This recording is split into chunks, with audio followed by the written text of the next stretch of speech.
লুঙ্গি আমার সাদা হইয়া গেল। কোলবালিশটা জড়িয়ে ধরে গান গাচ্ছিলাম, তখনই হঠাৎ করে শয়তান বোনটা এসে আমাকে বলতে শুরু করে, কি রে ভাইয়া, আর কত পড়ে পড়ে ঘুমোবি? এবার তো ঘুম থেকে ওঠ। সেই কলেজ শেষ করার পর থেকেই তোকে দেখছি শুধু পড়ে পড়ে ঘুমোচ্ছিস। মাছের বাজারে যা, মাছ নিয়ে আয়। কেন? আমি কেন মাছের বাজারে যাব? তুই জানা আমি এখন ঘুমাবো। আর আমি যখনই মজা করে ঘুমাতে যাই তখনই তোদের এত কিছু লাগার প্রয়োজন কেন হয়? কেন আমরা তোকে রেখেছি তাদের ছেলে হিসেবে? তা তুই কাজ করবি না তো কে করবে? তুই যদি কাজ না করিস তাহলে তোর খাওয়া বন্ধ, আম্মু বলে দিয়েছে। কি? আমি কাজের ছেলে? মানে তুই কি বললি? আমি কাজের ছেলে? আরে তোকে তো রাস্তা থেকে করে নিয়ে এসেছি। আমি বাহানা করেছি যে আম্মু এই ছোট বাচ্চাকে তোমরা নিয়ে আসো। তোকে তো তোর মা ডাস্টবিনে ফেলে দিয়েছে। আম্মু দেখো, ভাইয়া কী সব বলছে। আমাকে নাকি তোমরা ডাস্টবিন থেকে কুড়িয়ে নিয়ে এসেছো। ফাজিলটা ঠিক আম্মুর কাছে বিচার দিয়ে দিল। তখনই আম্মু হাতে একটা ঝাড়ু নিয়ে আমার কাছে এসে বলতে শুরু করলো, তোদের জ্বালায় আমি কি ঘরের মধ্যে একদণ্ড শান্তিতে থাকতে পারবো না? ভাই বোন দুইটা কি শুরু করলি? সারা দিন শুধু ঝগড়াই করিস। আর তানভীর, তোর হয়েছেটা কি? তুই কি সারা দিন এখানে ঘুমাবি নাকি? কয়টা বাজে? তোর আব্বু সেই সকাল 9টায় অফিসে গিয়েছে, এখন ঘড়িতে 11টা বাজে, এখনো তুই ঘুমাচ্ছিস? আম্মু আমি ঘুমালে তোমাদের জলে কেন বুঝি না। একটু ঘুমাই তো মাত্র। এখন তো আমার এমনি তো ক্লাস নেই, তাই তো ঘুমাচ্ছি। এত কমিয়ে ভাবে ডাকি? সারা দিন শুধু পড়ে পড়ে ঘুমাস। যা, বাজারে যা, বাজার থেকে মাছ নিয়ে আয়। আমি মাছের বাজারে যাব? তুমি তোমার মেয়েকে পাঠাও, আমি পারবো না। ঝাড়ুর বাড়ি কি তোর পিঠে পড়বে নাকি? তার আগে যাবি। ধুর, ভালো লাগে না। কথাটা বলে আম্মুর থেকে টাকা নিয়ে বাজারে যাওয়ার জন্য রওনা দিই। ওহ, আপনাদের তো আমার পরিচয়টাই দেওয়া হলো না। আমি বাবা মায়ের বড় ছেলে। আমার একটা পিচ্চি বোন আছে। আমার বাবার ছোটোখাটো একটা ব্যবসা আছে, ওটা দিয়ে আমাদের ভালোই চলে যায়। আমি তানভীর ইসলাম, আমাকে তানভীর বলে ডাকে। আমি এবার ইন্টার শেষ করলাম। বাবা বলল ভালো একটা ইউনিভার্সিটিতে অ্যাডমিশন করে দেবে। ওহ, আপনাদের তো পরিচয় দিতে দিতে বাজারে চলে এসেছি। এমনিতে বাজারে আমি আসি না, আব্বু একটু কাজে বের হলে তাই আম্মু আমাকে পাঠিয়েছে। ভালো মাছ আমি চিনি না, তারপরেও কোনো রকমের মাছ কিনে আমি বাসায় ফিরছি আর গান গাচ্ছিলাম। টাঙ্কি আমার সাদা হইল রে, ও টাঙ্কি আমার সাদা হইয়া গেল রে। আর আমি গানটা গাইতে গাইতে আমি বাজার থেকে বের হচ্ছিলাম, তখনই হঠাৎ করে পেছন থেকে কেউ ডাক দেয় আর আমি ভয় পেয়ে যাই। ভয়ে ভয়ে পেছন ফিরে তাকালাম, দেখি আমার বন্ধু আকাশ। কিরে বন্ধু, আমরা লুচু, তুই দেখি এখানে কি করিস? মাইয়া খুঁজতে এসেছিস নাকি? আরামজাদা, যা সবার যেমন সে তেমনই তো করবে। আমি কি তোর গার্লফ্রেন্ড বারোভাতেরি সাদিয়াকে যেমন তুই সন্দেহ করিস, ঠিক তেমন আমাকে কি তোর একই সন্দেহ মনে হয় নাকি? না তা না, এমনিতেই মানে কি হঠাৎ করে বাজারে আসলি তাই আর কি। আর দেখছি হাতে বাজার, কাহিনীটা কি? ভাই দেখ, সময় আছে, সময় থাকতে ভালো হয়ে যা, আর ওই বারো ভাতারির কাছ থেকে দূর হয়ে যা। হারামজাদা, আমার সাদিয়া কখনো এমন হতে পারে না। তুই কি ভেবেছিস আমার সাদিয়া আমাকে ছেড়ে অন্য কোনো ছেলের সাথে কথা বলে? এটা কখনোই সম্ভব না। আল্লাহ, এই পোলাপাইন গুলারে তুমি কি দিয়ে বানাইছো? তুমি মাবুদ জানো, ওদেরকে যতই আমি বুঝিয়ে বলি না কেন ওরা বুঝবে না। ওদের কখনো বোঝ আল্লাহ পাক তুমি দেবে না। শোন আকাশ, কুকুরের লেজ কখনো সোজা হয় না, ঠিক তরও এমনই, কখনো সোজা হবি না। তোকে যতই বলি তুই কই লুচ্ছামি করেই বেড়াবি। বন্ধু, তুই প্রেম করিসনি তো তাই বুঝিস না। যখন প্রেম করবি তখন ঠিক বুঝতে পারবি। এখন কোথায় যাচ্ছিস? আরে আজকে আব্বু কোথায় জানি চলে গিয়েছে, আর বাজার করে নাই, তাই আমাকে বাজার করতে আম্মু পাঠিয়েছে। যাই হোক, মাছ নষ্ট হয়ে যাবে বাজার থেকে যদি বাসায় তাড়াতাড়ি না ফিরি, তাহলে কিন্তু আমার খবর আছে। ঠিক আছে বন্ধু, তাহলে তুই যা। তোর সাথে সন্ধ্যায় একটা কথা আছে। সন্ধ্যায় আমার একটা জিনিস প্ল্যান করেছি, তোকে ওখানে আসতে হবে। তুই সব সময় আকাম করে বেড়াস, তোর কাছে গেলেই একটা না একটা বিপদে পড়তেই হয়। যতবার বিপদে পড়েছি, অথবা আমাকে আব্বু যে কেলানি দিয়েছে আল্লাহ জানে। এবার তো কলেজটা শেষ হয়েছে, এবার কোথায় অ্যাডমিশন করে দেয় আর ভয় আর বলে দিয়েছে এখানে যদি ফাজলামি করি তাহলে এখানে আর আমাকে রাখবে না বলে দিয়েছে। আরে না, কোনো সমস্যা নেই, তুই যা, আমি ফোন দিলে চলে আসিস। আকাশকে বিদায় জানিয়ে মাছের বাজারটা নিয়ে আমি বাসায় চলে আসলাম। এসে যখন ছোট বোনকে মাছের বাজারটা হাতে দিলাম আর কোমরে হাত দিয়ে বললাম, দেখেছিস তোর ভাই তোর জন্য কত সুন্দর বড় বড় মাছ নিয়ে এসেছে। এমন ভাই কোথাও পাবি নাকি যে তার সৎ বোনকেও এত সুন্দর মাছ কিনে খাওয়ায়। এগুলো তুই সুন্দর মাছ এনেছিস? আমি এক্ষুনি আম্মুকে দেখাচ্ছি। আম্মু, দেখো তোমার ছেলে কি কাণ্ড করেছে। কি রে, আবার কি হয়েছে? তোরা চেঁচামেচি করছিস কেন? কোনো সমস্যা হয়েছে নাকি? আম্মু এসে কথাটা বললো। আম্মুকে দেখে তখনই মিম মাছটা আম্মুর সামনে দিয়ে বলে ওঠে, দেখো তোমার ছেলে নিয়ে এসেছে পচা মাছ। এই পচা মাছগুলো কি কি করবে, রান্না করবে কিভাবে বলো তো? দেখো তো তোমার ছেলে পচা মাছ নিয়ে এসেছে। বলে কি পেতনিটা, মাছ পচা নিয়ে এসেছি? মানে আমি তো দেখে শুনতে ভালো মাছ নিয়ে এসেছি। ওর কথা শুনে তো আমার একটু হাঁটু কাঁপা শুরু করলো। তখনই আম্মু এসে মাছগুলো দেখতে লাগলো। গোলামির পোদ, এই কি মাছ নিয়ে এসেছিস? সবগুলো পচা। তোকে এত টাকা দিয়ে আমি পচা মাছ কিনে আনতে বলেছি? কথাটা বলে আম্মু তার পায়ের জুতোটা নিয়ে আমাকে পিটাতে লাগলো। আমি দৌড়ে একবার এখানে যাই আর একবার ওখানে যেতে লাগলাম। দৌড়ে বাসা থেকে বের হয়ে যায়। আম্মু পেছন থেকে ডাক দিয়ে বলে ওঠে, এই ছেলেকে নিয়ে আমি আর পারবো না। ওকে নিয়ে কি যে করব আল্লাহ জানে। ও কোনো কাজের মধ্যেই নেই, সবসময় শুধু আকাম করে বেড়ায়। দেখো আম্মু, ওকে ধরে তুমি ন্যাড়া করে পুরো রাস্তা ঘোরানো প্রয়োজন ছিল, কারণ ও কোনো কিছুই সুন্দরভাবে কিনতে পারে না। আমি যাওয়ার সময় মিমকে বলি, তোকে আমি দেখে নেবো পেতনি, তুই আমার নামে বিচার দিলি। আমি বিচার দিয়েছি তোকে, তো আমি তো দেখে নেব। যা যা, তুই আমাকে কি দেখবি? আমি হচ্ছি পাওয়ারফুল। আমাকে দেখার আগে তোর চোখ জ্বলে যাবে, তুই কানা হয়ে যাবি। যা ফাজিল ডাইনোসর। তোরে আমি একটা ল্যাংড়া কানা ছেলের সাথে বিয়ে দিব, শয়তান কোথাকার। তখন বলবো কানার বউ আর ল্যাংড়ার বউ। কথাগুলো বলে আমি যখনই বের হব তখনই হাতে ফোনটা বেঁচে ওঠে। ফোনটা রিসিভ করতে ওপাশ থেকে বলে ওঠে, বন্ধু আমার জান, আমার প্রাণ, আমার দোস্ত, আমার ইয়ার, তুই কোথায় আছিস? তাড়াতাড়ি একটু রহিম চাষের দোকানের কাছে চলে আয়, আমি ওখানে বসে আছি। বুঝলাম না তুই এই সময় ওখানে কেন, কি জন্য গিয়েছিস? শালা, বুঝতে পেরেছি, সারাদিন শুধু বিড়ি খাওয়ার জন্যই তুই এখানে ওখানে ঘুরে বেড়াস। তোর আব্বু যদি খবর পায় তাহলে কিন্তু তোর খবর আছে। বন্ধু তুই তাড়াতাড়ি রহিম চাচার দোকানে আয়, তোর সাথে আমার একটা ইম্পর্টেন্ট কথা আছে। বুঝলাম না এত তাড়াহুড়ো করে আকাশ কেন যেতে বলেছে। যাই হোক, যেহেতু বাসায় ঢুকতে পারবো না তাই আকাশের কাছে যেতে লাগলাম, রহিম চাচার টমটম দোকানের কাছে। একটু সময় পর আমি রহিম চাচার দোকানের সামনে এসে পৌঁছালাম। দেখলাম কেউ নেই, তাই আমি ভিতরে প্রবেশ করলাম। আমাকে দেখে তখনই আকাশ ডাক দিয়ে বলে ওঠে, তানভীর বন্ধু, আমি এখানে, এই যে তোর ওই রহিম কাকার দোকানের পিছনে এই গাছের সামনে, তুই তাকিয়ে দেখ। আমি তাকিয়ে দেখি যে আকাশকে একটা খামের সাথে বেঁধে রেখেছে। আমি কাছে যেতেই তখন আমাকে দেখে বলে ওঠে, এই তো তানভীর না? আরে এটা ধরলেই তো সব কিছু হয়ে যায়। তোমার বন্ধু আকাশ আজ আমার প্রায় 2 মাস ধরে টাকা দেয় না, তাই আমি ওকে বেঁধে রেখেছি। ও যতক্ষণ না টাকা দেয় ততক্ষণ তো আমি ওকে ছাড়বো না।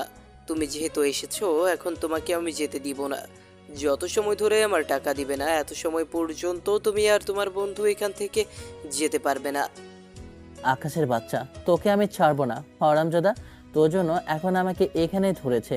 এখন যদি আব্বু জানতে পারে কোনোভাবে তাহলে তো আমার খবর করে দেবে। শয়তান ফাজিল খটাস বদর কোথাকার।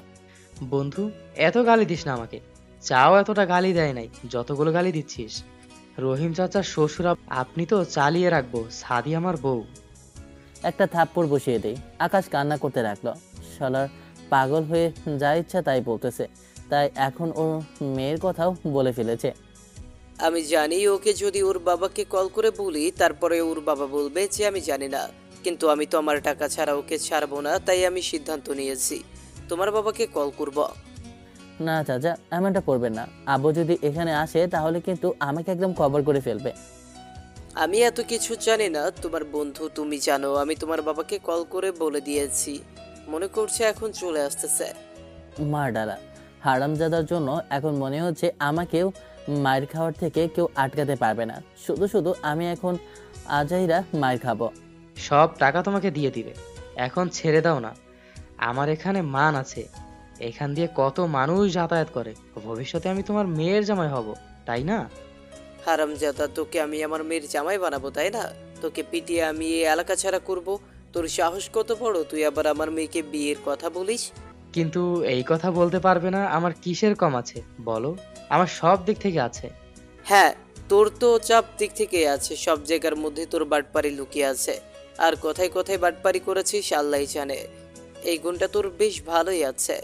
ওদের কথার মাঝে তখনই আব্বু চলে আসে। আব্বু আসবে, আব্বুকে দেখে তখনই বলে ওঠে রহিম চাচা, দেখুন ভাই, আপনার ছেলে আর আপনার ছেলের বন্ধু মিলে দুজনে আমার কাছ থেকে প্রায় অনেক টাকা বাকি খেয়েছে, কিন্তু আজ 3 মাস ধরে আমার বাকি টাকা দিচ্ছে না। কত টাকা আপনার খাতার মধ্যে জমা হয়েছে দেখে বলেন তো আমাকে। টাকা তো বেশি না, মাত্র 15,000 টাকা হয়েছে। ঠাড়া মিছা কথা, আমার শ্বশুর হলে কি হয়েছে? বাটপারি সব দিক থেকে আছে, খেয়েছি মাত্র 10,000, বানিয়েছে 15,000। কিরে, তোর কি এখন লাঠির বাড়ি পড়বে, নাকি বকবক বন্ধ করবি, নাকি চুপ থাকবি? এই নাও, এখানে কোন রাজার টাকা আছে? চাচাকে আব্বু টাকাগুলো দিয়ে দেয় আর চাচা আকাশকে ছেড়ে দেয়। আর আব্বু আমার কান ধরে টানতে টানতে বাসায় নিয়ে যেতে লাগলো। আব্বু ছাড়ো, আমার খুব লাগছে। তখন আব্বু বলল, তোর কান তো আমি ব্যথার জন্যই ধরেছি, তোকে কি আদর করার জন্য আমি ধরেছি নাকি? আব্বু আমাকে টেনে বাসায় নিয়ে আসে। বাসায় আনার পর তখনই আম্মু রুমে চলে আসে। এসে আব্বুকে বলতে শুরু করে, কি হয়েছে? ছেলেটাকে নিয়ে এমন ছোট করছো কেন? কি করেছে? ওকে নিয়ে এমন করছো কেন? তুমি সারাদিন সবসময় পেটের পেছনে লেগেই থাকো। তোমার আদরের ছেলের কি করণীয় সেটাই বলো আমাকে। আরে বাবা, কি করেছে ছেলেটা সেটা তো আমাকে বলবে, না বললে কিভাবে বুঝবো কি করেছে? তোমার ছেলে রহিম ভাইয়ের দোকানে বসে বসে আড্ডা দিয়ে কতগুলো টাকা খরচ করেছে জিজ্ঞেস করো। এত টাকা বাকি করেছে, কি খেয়েছে ও? আম্মু আমি ওখানে খাইনি, আকাশ খেয়েছে। শুধু শুধু আব্বু আমাকে বকা দিচ্ছে। আমি আকাশের কাছে গিয়েছিলাম, কিন্তু আকাশকে যে রহিম চাচা দড়িতে বেঁধে রেখেছে আমি তো তা জানি না। আমার আর এসব ভালো লাগছে না, আমি ওকে ঢাকায় পাঠিয়ে দেবো। আমি আমার বোনের সাথে কথা বলেছি, ওকে আমি আগামীকালকে ঢাকায় পাঠিয়ে দিব। এখন থেকে ও ঢাকায় পড়াশোনা করবে। আমি আমার দুলাভাইয়ের সাথে কথা বলেছি, উনি ওকে একটা ভালো ইউনিভার্সিটিতে ভর্তি করিয়ে দিবে।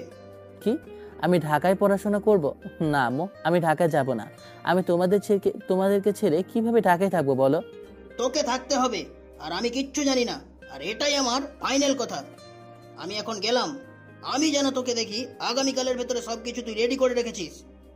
কথাটা বলে আব্বু ওখান থেকে চলে যায়। তখনই আম্মু আমার কাছে এসে আমার হাত বুলিয়ে বলতে শুরু করে, দেখ বাবা, তোর বাবা যা করবে তোর ভালোর জন্যই করবে। হ্যাঁ, শয়তান তুই, চলে যা। তুই এখানে থাকলে বেশি ফাজলামি করিস, আর এখানে ওখানে শুধু ঘুরে বেড়াস, পড়াশোনা তো করিসই না। ঢাকায় চলে গেলে তো অন্তত পড়াশোনাটা একটু করবি। ওখানে ফারজানা আপু আছে, ফারজানা আপু তোকে পিটিয়ে পিটিয়ে পড়াবে। হ্যাঁ হ্যাঁ, আমি তো চাই ফারজানা আপু তোকে পিটিয়ে পিটিয়ে ফারজানা আপুর কথা শুনতে শরীরটা কেঁপে ওঠে, কারণ ফারজানা আপু যে খুবই ভয়ঙ্কর একটা মেয়ে। ছোটবেলায় আমি যদি কোনো মেয়ের সাথে কথা বলতাম বা কিছু বলতে যেতাম তাহলে আমাকে ধরে পেটাতো। আম্মু আমি ফুপুর বাসায় যাব না, ওই ডানিটা আমাকে যদি দেখে তাহলে চিবিয়ে খেয়ে ফেলবে। আমি তো চাই ফারজানা আপু তোকে পেটাক। আমি কল করে বলবো তুই আমার উপর কত নির্যাতন করছিস। কি বললি শয়তান? আমি তোর উপর নির্যাতন করেছি নাকি তুই আমার উপর নির্যাতন করেছিস সেটা আমাকে বল।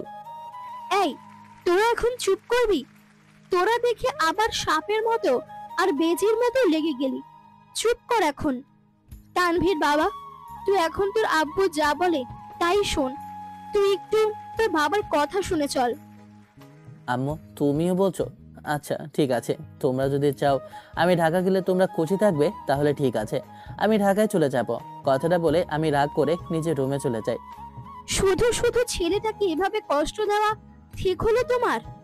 দেখো, আমি যা করেছি তোমার ছেলের ভালোর জন্যই করেছি, বুঝেছো? এখানে থাকলে তোমার ছেলেকে আর দেখতে হবে না। এমনিতেই যে অবস্থা, আরে ও কি বাইরে কোথাও যাচ্ছে নাকি? ও তো আমার বড় বোনের বাসায় যাচ্ছে। আর এমনিতেও তুমি কি ওদের ছোটবেলার কথা ভুলে গেলে নাকি, আমার আর আমার বোনের কথাটা? তা তো ঠিক আছে, কিন্তু পড়াশোনা শেষ হওয়ার পর না হয় সব, কিন্তু এখন ওকে পাঠিয়ে দিলে কেমন দেখা যায়? এভাবে তোমার ছেলেকে আমি নিজের সামনে খারাপ হতে দেখতে পারবো না। তুমিও কোনো কথা বইলো না, চুপ থাকো তুমি। ও ওখানে আরো ভালো থাকবে, বুঝেছো? আব্বু, তুমি কি সত্যি বড় ভাইয়াকে ঢাকায় পাঠিয়ে দিবে নাকি? আব্বু সত্যি বলছি, তোর ভাইকে ঢাকায় পাঠিয়ে দেবো। ও এখন থেকে ওখানে পড়াশোনা করবে, বুঝতে পেরেছো? আব্বু, ভাইয়াকে পাঠিয়ে দিও না, এমনিতেই মজা করে বলেছি। আমি সত্যি ভাইয়াকে অনেক ভালোবাসি। আমরা সবাই তোর ভাইকে ভালোবাসি, তাই তোর ভাইয়ার ভালোর জন্যই আমি তোর ভাইকে ঢাকায় পাঠাচ্ছি। আব্বু, ভাইয়া কি কখনো একা থেকেছে নাকি আমাদেরকে ছেড়ে? তারপরও তুমি ভাইয়াকে ঢাকায় পাঠিয়ে দিলে আমি তার সাথে শয়তানি করব। আরে একটু কিছুদিন পর পর তোর ভাইকে দেখে আসিস। এখন তোর ভাইয়া পড়াশোনা করার জন্য ঢাকায় যাওয়াটাই বেটার, বুঝলি? রুমে এসে আমার সব কিছু গুছিয়ে নিলাম। আম্মু বাকি সবগুলো ধুয়ে মনে হয় পরিষ্কার করে আয়রন করে রেখেছে। আমি রুমে এসে শোবো, তখনই দেখলাম আকাশের কল। ফোনটা রিসিভ করতে ওপাশ থেকে আকাশ বলে, বন্ধু সরি রে, তোর সাথে যে এমনটা করবে রহিম চাচা আমিও ভাবতে পারিনি। আমি ভাবলাম তুই আসলে হয়তো বা আমাকে ছেড়ে দিবে, কিন্তু এতটা জল গড়িয়ে যাবে আমি ভাবতে পারিনি। তোকে কি আঙ্কেল কিছু করেছে? হারামজাদা, তুই একটা কথাও বলবি না। তোর জন্য এখন কত বড় একটা সমস্যা হয়েছে তুই জানিস না। এখন থেকে তুই আমাকে আর দেখতে পারবি না। কিরে বন্ধু, এই অল্প একটু সময়ের জন্য, একটু ভুলের জন্য তুই তোর ছোটবেলার বন্ধুকে ভুলে যাবি? তুই এত হারামি কি করে হলি? তোর হালা সেটা না, আসলে আব্বু আমাকে আর গ্রামে থাকতে দেবে না। আমাকে ঢাকায় পাঠিয়ে দিয়েছে আমার ফুপুর বাসায়। আর তুই তো জানিস আমার ফুপুর বাসায় আমি যেতে চাই না। কি জন্য? সেটা তো আমি জানি, ওখানে তোর খুব হতো বা না যে আর তোর ফুফাতো বোন শুধু তোকে থাপড়ায় আর জ্বালা যন্ত্রণা দেয়, কোথাও কিছু করতে দেয় না। কিন্তু এখন বয়সের সাথে সে তোর অনেক বড় হয়ে গেছে, তুইও বড় হয়েছিস। এখন কি আর ছোটবেলার মতো তোকে শাসন করবে নাকি? জানি না, তারপরে ভয় হচ্ছে। আর তুই তো জানিস ছোটবেলা থেকে আমি কেমন পছন্দ করতাম ফারজানা আপুকে। সেটা তো আমি জানি, তুই তো সিনিয়র, ওই ফুফাতো বোনকে ভালোবাসতে ছোটবেলা থেকেই। এখন কি কি করবি তোর আপুকে বলে দিয়েছে? আব্বু বলে দিয়েছে আমাকে আগামীকালকে দিয়ে আসবে। আর এমনিতে সব কিছু রেডি করে ফেলেছি। আমিও সব কিছু গুছিয়ে নিয়েছি। মনে হয় না ঢাকা যাওয়া ছাড়া আর কোনো উপায় আছে।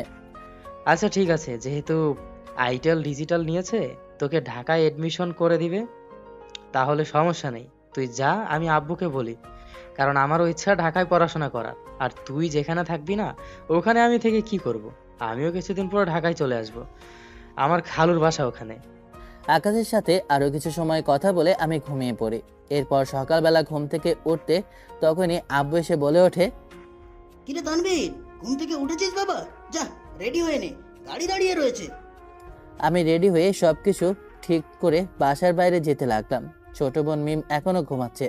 ও যদি দেখতে পায় তাহলে অনেক কান্না করবে। তাই আম্মু অনেক জায়গায় নিয়ে আম্মু আমাকে বিদায় নিয়ে দেওয়ার জন্য বাড়ির সামনে চলে আসলো। আম্মুর চোখে স্পষ্ট পানি আমি খুঁজে পাচ্ছি। আম্মু তার চোখের পানি আড়াল করার চেষ্টা করলেও আমি ঠিকই বুঝতে পারছি কিছু করার নেই। আব্বু যেহেতু ডিসিশন নিয়ে ফেলেছে তাই আমাকে যেতেই হবে। আমি গাড়িতে গিয়ে বসি আর আব্বু সামনের সিটে গিয়ে বসে গাড়ি নিজের মনে চলতে লাগলো। ভাবছি এখন ফারজানা আপু কেমন হয়ে গিয়েছে। ওনাকে দেখিনি প্রায় 15 বছর হয়ে গিয়েছে। উনি তো এই 15 বছরে অনেকটা পরিবর্তন হয়ে গিয়েছে। দেখলে আমাকে চিনবে কিনা জানি না, কিন্তু এই কথা আমাকে মানতেই হবে। যখন ফারজানা আপু আমাকে শাসন করে আমার বেশ ভালো লাগে, কারণ ওনার এই দুষ্টুমিগুলো আমার কাছে বেশ ভালোই লাগে। এসব ভাবতে ভাবতে কখন যে ঘুমিয়ে পড়ি নিজেও জানি না। হঠাৎ করে আব্বু ডেকে বলে ওঠে, কিরে ঘুমিয়ে গেছিস নাকি রে? ওঠ, আরে আমরা চলে এসেছি। ঘুম থেকে উঠে গাড়ি থেকে সামনে দাঁড়িয়ে দেখি একটা বড় দালান বাড়ি। এমনি তো ফুপিদের টাকা পয়সার অভাব নেই, কারণ শুনেছি ফারজানা আপুর বাবা বাইরে ব্যবসা আছে আর ওনার টাকা পয়সার অভাব নেই, তাই ওরা আমাদের মতো এমন মধ্যবিত্ত না। এসব ভাবছিলাম আর বাড়িটা ভালো করে তাকিয়ে তাকিয়ে দেখছিলাম। এত বড় বাড়ি আমি কখনো আর দেখি নাই। তখনই আমার এমন তাকিয়ে থাকা দেখে আব্বু বলে ওঠে, কিরে এভাবে তুই তাকিয়ে কি দেখছিস? এটা শুধু একটা বাড়ি না, তোর ফুপুর আরো 10টা বাড়ি আছে। এখন এখানে দাঁড়িয়ে না থেকে জলদি ভেতরে প্রবেশ কর, বাইরে থেকে আর কি দেখবি, চল। আব্বু কথাটা বলে আমার হাত ধরে বাড়ির ভিতরে যেতে লাগলো। তখনই সামনে খেয়াল করলাম একটা দারোয়ান দাঁড়িয়ে আছে। দারোয়ান আব্বুকে দেখে বলে ওঠে, ভাই কোথায় যাচ্ছেন? আপনাদেরকে তো আর কখনো এই জায়গায় দেখিনি। এখানে আপনারা কি জন্য এসেছেন? হাতে আবার ব্যাগপত্র। আব্বু এর আগে ফুপুর বাসায় আসেনি। ফুপু কতবার যে বলেছে আব্বুকে আর আমাকে আসার জন্য, কিন্তু আব্বু কখনো ঢাকায় আসেনি, এই প্রথম এসেছে। তাই হয়তোবা দারোয়ান আব্বুকে চিনতে পারছে না। তাই দারোয়ান আবারও বলে ওঠে, দেখেন ভাই, এখন বড় স্যার আমাদের বাসার মধ্যে নাই, তাই আপনাদেরকে কিছু দিতে পারবে না। সহযোগিতা পেলে অন্য কোথাও যান। এখন আজকে আমাদের বড় স্যার নাই। দেখুন, আপনি হয়তোবা বলবো যে আমরা এখানে কোনো সহযোগিতা তাবার উদ্দেশ্যে আসিনি। এটা হচ্ছে আমার বোনের বাড়ি। দেখুন মশাই, আমাকে অনেকে মন বলেছে যে এটা ছাড়া আত্মীয়ই এটা থাকতেই লাগে, কিন্তু সবগুলোই হচ্ছে টাকা নেওয়ার ধান্দা। আমি আপনাকে দেখে বুঝতে পারছি। প্রচুর পরিমাণ মাথাটা গরম হয়ে যায়। তাই আমি দারোয়ানের কাছে যাই। এই, তোমার সাহস তো কম না? তুমি যা ইচ্ছে তাই বলে যাচ্ছ। তোমাকে এভাবে কতবার বলেছে, তুমি শুনছো না? আপু, আমি তোমাকে কতবার বলেছি যে আমি আসবো না, তারপরে তুমি আমাকে এখানে নিয়ে এসেছো। আমি চললাম। আব্বু আমার হাত ধরে ফুপুকে তাড়াতাড়ি কল করে বলল, একটু সময় কর। দেখলাম আমরা বাইরে থেকে ভিতরে দরজা খোলার শব্দ। প্রথম থেকে রাস্তা দিয়ে কেউ হেঁটে আসে। তার একটু পর মেন গেটের সামনে এসে টোকা দেয়। দারোয়ান গেটটা খুলতেই দেখলাম মুখটা ফেসে আসে, কারণ সামনে যে মহিলাটা দাঁড়িয়ে আছে সে কেউ না, আসলে সে হচ্ছে আমার ফুপু। ফুপুকে দেখে দারোয়ান বলে ওঠে, দেখুন না ম্যাম, আমি ওনাদেরকে কতবার করে বারণ করতেছি যে এখানে প্রবেশ নিষেধ, এরপরও কোনো কথা শুনছে না। আপনি কিছু করুন। চুপ করো। তুমি জানো তুমি কার সামনে দাঁড়িয়ে আছো আর কাকে কি সব করছো? তুমি কি ভেবেছো? ম্যাম, ক্ষমা করবেন, আমি আসলে বুঝতে পারিনি উনিকে। উনি হচ্ছে আমার ভাই, আর আমি তোমাকে বলেছি আমার বাড়ি আসতেছে ঢাকা থেকে, তুমি ওনাদেরকে দেখলে আমাকে খবর দেবে, আর তুমি ওদেরকে অপমান করছো। সরি ম্যাম, আমি বলতে পারিনি। তুমি যে আপনার ভাই, বুঝতে পারলে কখন এমন ভুলটা আমি করতাম না। দয়া করে আমাকে মাফ করে দিবেন। দ্বিতীয়বার তোমাকে জানো আমি এই যে সামনে না দেখি তুমি আমার ভাইকে অপমান করেছো, তুমি আমার ছেলেকে অপমান করে, তো তোমাকে আমি এখানে আর রাখবো না। তখন দেখলাম দারোয়ান আব্বুর পা ধরে ক্ষমা চেতে লাগলো। এরপর ফুপু পা ধরে বলল, ম্যাডাম, আমি বুঝতে পারিনি, আমাকে দয়া করে ক্ষমা করে দিন। এরপর থেকে আমি আপনার থেকে পারমিশন নিয়ে সবকিছু করব। বোন, মাফ করে দে। গরিব মানুষ, তাই বুঝতে পারেনি হয়তোবা। আমরা নতুন এসেছি, চিনতে পারেনি। তুই মাফ করে দে। হ্যাঁ, ফুপু প্রচুর পরিমাণ রেগে আছে, কিন্তু বললো না। তখন দারোয়ানের উদ্দেশ্যে বলে ওঠে, নেক্সট টাইম থেকে যদি এমনটা আর হয় তাহলে তোমাকে চাকরি না, সারা জীবনের থেকেও বিদায় করে দেব। আরে ভাই, আপনি দাঁড়িয়ে আছেন কেন? ভেতরে আসেন। তখনই দেখলাম কাজের লোকগুলো এসে আমাদের জিনিসপত্র ভেতরে নিয়ে যেতে লাগলো। আর তখনই আমরা ভেতরে প্রবেশ করি। ভেতরে প্রবেশ করতেই তখন আমার উদ্দেশ্যে ফুপু বলে ওঠে, এটা হচ্ছে তাহলে আপনাদের জামাই, তাই না? ফুপু আমার হাতটা ধরে একটু মুখটা আদর করে দিল। আমি ফুপুকে সালাম করলাম। তখন আব্বু বলে ওঠে, বোন, তোকে তো বললাম যে আমি ওকে নিয়ে এসেছি কি জন্য। আরে ভাই, আপনি আর এসব নিয়ে চিন্তা করা লাগবে না। ও তো আমার ছেলে, তাই না? আমি আমার ছেলেকে দেখে শুনে রাখবো। এসব নিয়ে আপনাকে একবারও ভাবতে হবে না। বোন, আমাকে যে আবার রিটার্ন আবার বাসায় যেতে হবে। ভাই, কী সব বলছেন? আপনি এতদিন পর আপনি আপনার বোনের কাছে এসেছেন, আজকে চলে যাবেন?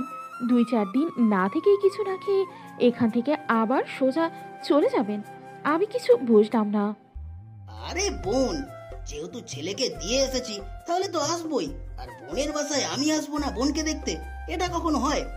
আসলে আমার অফিসে অনেক কাজ আছে, সেই কাজটা ফেলে আমি তোর বাসায় এসেছি। ওই এখনই আমাকে যেতে হবে। যদি না যাই তাহলে অনেক বড় একটা লস হয়ে যাবে, বুঝলি? তাই বলে ভাই তুমি এখনই চলে যাবে? আমার মনটা খুব খারাপ হয়ে যাচ্ছে। মন খারাপ হবে কেন?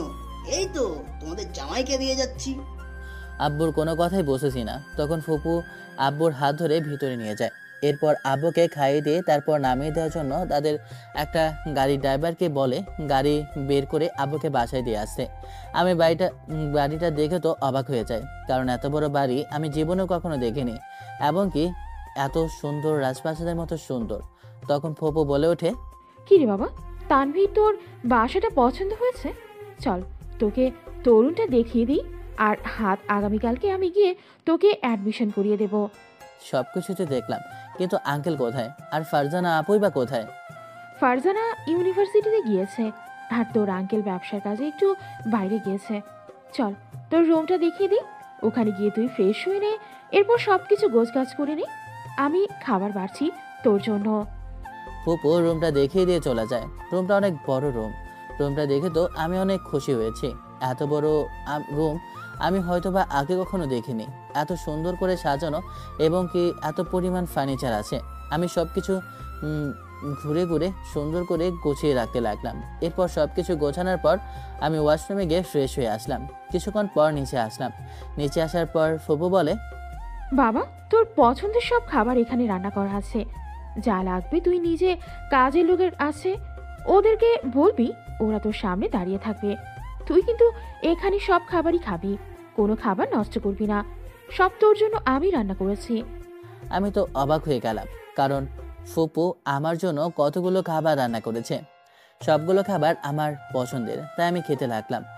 আর যাওয়ার আগে ফুপু বলল, বাবা শোন, আমি একটু শপিং মলে যাচ্ছি, তোর জন্য কিছু কেনাকাটা করার জন্য তুই যেগুলো নিয়ে এসেছিস এগুলো তো দেখছি এতটা ভালো নেই, আমি তোর জন্য কিছু কিনে আনছি। এরপর ফারজানা আসলেও না হয় তোকে নিয়ে যাবে শপিংয়ে। কথাটা বলে ওখান থেকে চলে যায় ফুপু। আসলে আমার সব খরচ চালাতে ফুপু আর আব্বু কেনই বা জামাই জামাই আমাকে করছিল জানি না। এতটা রহস্য আমার মধ্যে ঢুকবে না। আমি নিজের মনে খাবার খেয়ে রুমে এসে শুয়ে পড়লাম, কারণ ভালো করে একটা ঘুম দিতে হবে। কত সময় ধরে ঘুমিয়ে আছে যায় না, তখনই হাতের ফোনটা বেজে ওঠে। ফোনটা হাতে নিয়ে দেখি আকাশ কল করেছে। ফোনটা রিসিভ করতেই ওপাশ থেকে আকাশ বলে ওঠে, কি রে বন্ধু, কখন পৌঁছেছিস? তুই তো একটা কলও করলি না, কখন গিয়েছিস? এই তো গেছি, বেশি সময় হয়নি, মাত্র 2-3 ঘন্টা হয়ে গেছে। দুপুরে খাওয়া দাওয়া করে ঘুমিয়ে পড়লাম। তাহলে তোর ফুপুর বাসা কেমন পছন্দ হয়েছে? আর তোর ফুপু তো মস্ত বড় লোক। আরে ফুপুর বাসায় তো একদম রাজকীয় ভাষা। আমরা হিন্দি সিনেমার মধ্যে যে বাড়িগুলো দেখি তার থেকে অনেক সুন্দর বাড়িটা। তাই নাকি? তাহলে তো ভালোই হলো। এখন তাহলে তুই ঢাকায় থেকে যা, আর তোর ভালোবাসার মানুষ ফারজানা আপু তো আছেই। তোর হালা, তোর মতো সবাই নাকি? ও বন্ধু, যাই হোক, ঢাকা ইউনিভার্সিটিতে নাকি সুন্দরী মেয়ের অভাব নেই। আমার জন্য 1 ডজন মেয়ে রাখিস, সবগুলো পটিয়ে নিস না। তো শালা, সবাইকে তোর মতো লোচো মনে হয়? আমি কারোর সাথে কথা বলি না তোর মতো, বুঝলি? শালা, তোর পিছনে কত যে মেয়ে পাগল আল্লাহ জানে। তুই শালা কন্যা রাশি, তোর কপালে সুদ মাইয়া জুটে রে। তুইও ভালো হয়ে যা, দেখবি তোর পেছনেও ঘুরবে। তোর হালা। এভাবে আমি আর আকাশ দুজনে কিছুক্ষণ দুষ্টমি করলাম। এরপর কথা বলা শেষ করে কলটা কেটে দিয়ে ওয়াশরুমে যাই। ওখানে গিয়ে ফ্রেশ হয়ে আমি রেডি হলাম, বাইরে যাব, কিন্তু কিছুই তো চিনি না। তাই কাজের লোকদের বলে আমি ছাদের উপরে যেতে লাগলাম। ছাদে গিয়ে দেখলাম অনেক সুন্দর করে ফুল গাছ লাগানো আছে। সব থেকে অবাক করার কথা হয়েছে যে ফুল গাছগুলো লাগানো আছে সবগুলো আমার পছন্দের। আমি এমনিতেই ফুল খুব পছন্দ করি, তাই ফুল গাছগুলোকে লাগিয়েছে জানার জন্য ফুবুকে জিজ্ঞেস করব। কিন্তু ফুবু বাসায় নেই। আমি ফুল গাছগুলোর সামনে গিয়ে হাত দিব, তখনই ভয়ঙ্কর লেভেলের একটা চিৎকার।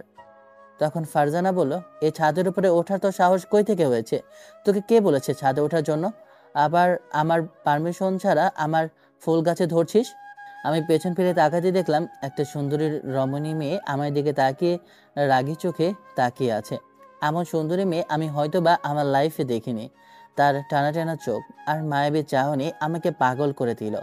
কে এই পরিমণি যে আমার প্রথম দেখায় মন কেড়ে নিল? তখন আবার আমার দিকে চোখ বড় করে রেগে মেয়েটা আবার বলে ওঠে, কি হলো? কথা বলছিস না কেন? উত্তর দে। সাহস কি করে হয়? তুই বাসার মধ্যে কি করে ঢুকলি? আমি তো অপলক চোখে মেয়েটার দিকে তাকিয়ে রইলাম। মেয়েটা আমার শার্টের কলার ধরে টানতে টানতে নিচে নিয়ে আসলো। আম্মু, আম্মু তুমি কোথায়? এই ছেলেটাকে, ওকে বাসার মধ্যে ঢুকতে কে দিয়েছে? সাহস কি করে হয় আমার ছাদে ওঠার? কি রে মা, কি হয়েছে তোর? এভাবে কে কে আছিস কেন? কি হয়েছে সেটা তো বলবি আমাকে। সে কি, তুই এভাবেই ওর শার্টের কলার ধরে রেখেছিস কেন? আসলে আপু হয়তো এখনো বা আমাকে ঠিকভাবে চিনতে পারেনি, বা কি করে চিনবে? 15 বছর পর আমার সাথে তার দেখা। আমিও তো তাকে প্রথম দেখে চিনতে পারিনি। তখন আমাদের উদ্দেশ্যে পপু বলে ওঠে, তুই জানিস তুই কার কলার ধরে রেখেছিস? এটা হচ্ছে তানভীর, তোর মামাতো ভাই। কথাটা শোনা মাত্রই কেমন বিদ্যুতের গতিতে আমার শার্টটা ছেড়ে দেয়। আল্লাহ, আমি কি থেকে কি বলে ফেললাম, আর কাকে কি বললাম?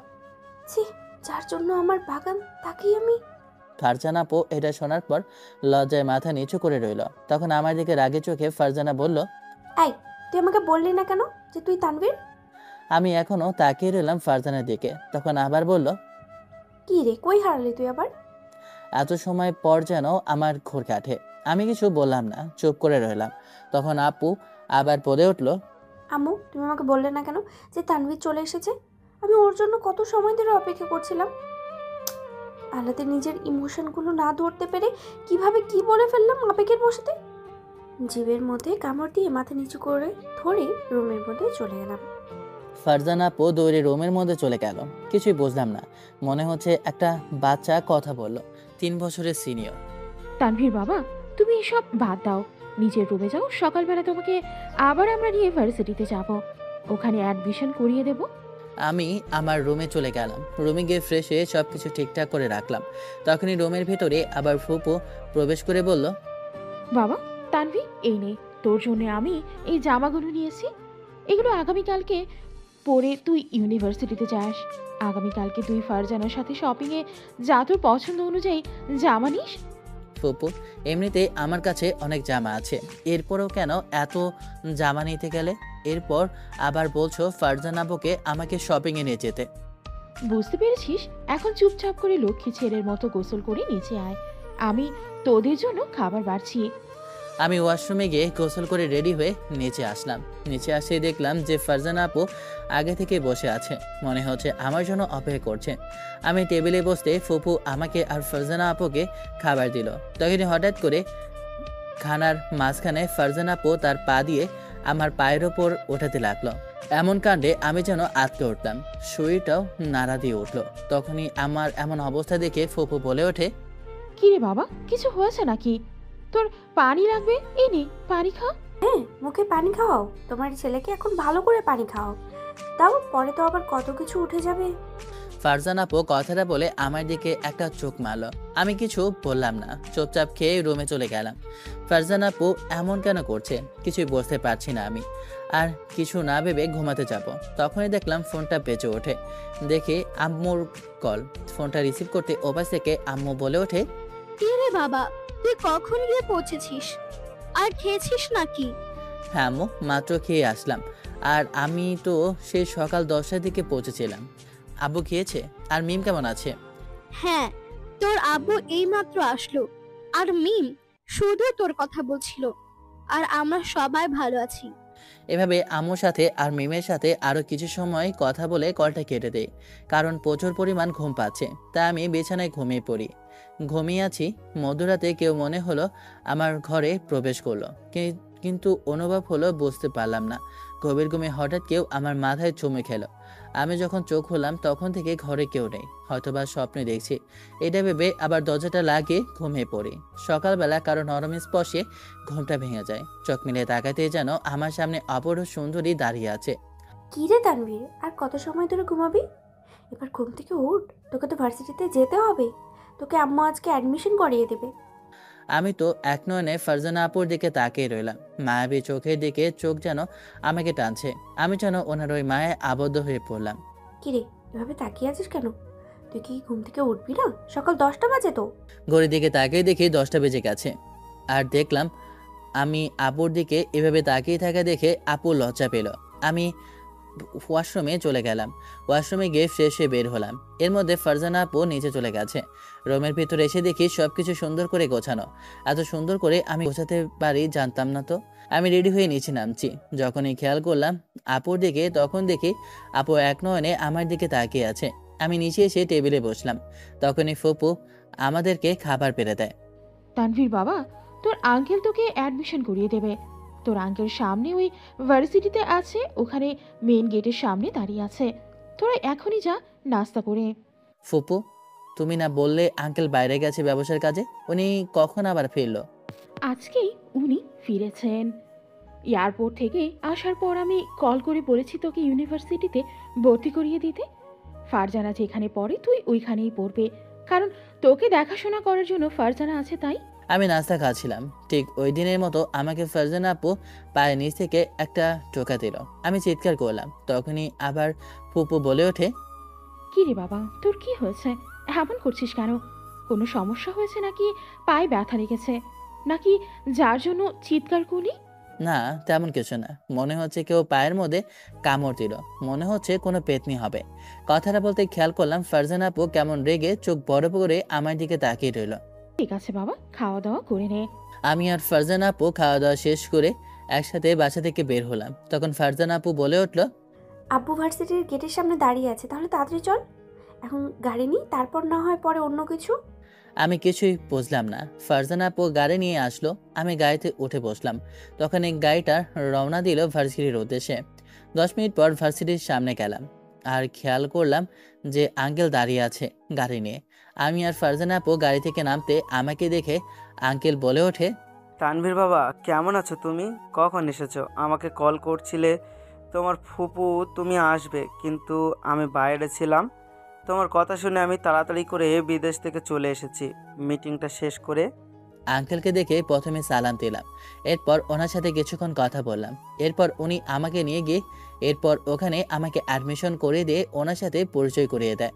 প্রিন্সিপাল হচ্ছে আমার পুরনো একজন বন্ধু, তোমার কোনো সমস্যা হলে ওনাকে বলবে, কোনো সমস্যা নেই। আর ফারজানা তো ওই ডিপার্টমেন্টেই আছে, ও তোমার থেকে হয়তো বা 3 বছরের সিনিয়র এখন, তাই কোনো কিছু না বুঝলে ওকে অবশ্যই জিজ্ঞেস করবে। আর কোনো সমস্যা হলে ফারজানাকে বলবে, ও সব কিছু দেখে নিবে। আঙ্কেল কথাটা বলে ওখান থেকে চলে যায়। এরপর ফারজানা আপু আমার কাছে এসে বলে ওঠে, সব কিছুই ঠিক আছে, কিন্তু একটা কথা কান দিয়ে তুই ভালো করে শুনে নি। এখানে অ্যাডমিশন নিয়েছিস ঠিক আছে, কিন্তু তুই যদি কোনো মেয়ের সাথে কথা বলিস তাহলে কিন্তু তোর হাড্ডি ভেঙে আমি রাস্তায় ফেলে দেবো। কেন আপু, আমি কি করলাম? আমি কারোর সাথে কথা বলে সমস্যাটা কি? আমি বলেছিলাম তুই কোনো মেয়ের সাথে কথা বলবি না, এটাই আমার শেষ কথা। এর চেয়ে বেশি কথা আমি শুনতে পারিনি। আমি তো ভয়ে একবারে চুপ হয়ে দাঁড়িয়ে রইলাম, কিছু বললাম না, শুধু ফারজানা আপুর কথাটাই শুনলাম। ঠিক আছে, এখন লক্ষ্মী ছেলের মতো যা, নিজের ক্যাম্পাসে যা। আমার এখন ক্লাস আছে, তাই আমি ক্লাসে গেলাম। ক্লাস শেষ করে তোকে আমি নিতে আসবো, তুই গেটের সামনেই দাঁড়িয়ে থাকবি। হঠাৎ করে কেমন জানি না ফারজানা আপুর চোখ বদলে গেল। আমি তো বুঝতে পারছি না যে হঠাৎ করে এমন কি হলো। আমি আর কিছু না ভেবে আমার নতুন ভার্সিটিতে প্রবেশ করলাম। ক্যাম্পাসটা অনেকটা সুন্দর, আর সুন্দর হবেই বা না কি জন্য, কারণ ক্যাম্পাসটা হচ্ছে গিয়ে ডেফোডিল ইউনিভার্সিটির ভার্সিটি। এটা অনেক নামি দামি, তাই হবেই তো। আমি ক্যাম্পাসের মধ্যে ঘোরাঘুরি করছিলাম, তখনই একটা মেয়ের সাথে ধাক্কা লাগে। ওহ সরি, ভুল করে হয়ে গিয়েছে, আমি বুঝতে পারিনি। ও সমস্যা নেই, ঠিক আছে। কিন্তু আপনাকে তো এই ইউনিভার্সিটিতে কখনো আর দেখিনি। সেই ডিপার্টমেন্টে নতুন অ্যাডমিশন নিয়েছেন নাকি? হ্যাঁ, আসলে আমি এখানে ফার্স্ট ইয়ারে অ্যাডমিশন নিয়েছি, আমি এখানে নতুন। ও তাহলে তো ভালোই হলো, আমিও এখানে ফার্স্ট ইয়ারে আছি। তাহলে আপনার পরিচয় ভালো লাগলে, আমি শ্রাবণী। আর আপনি? জি, আমি তানভীর ইসলাম। আমি তো এখানে ক্লাসটা চিনি না, আপনি দয়া করে আমাকে ক্লাসটা চিনিয়ে দেবেন?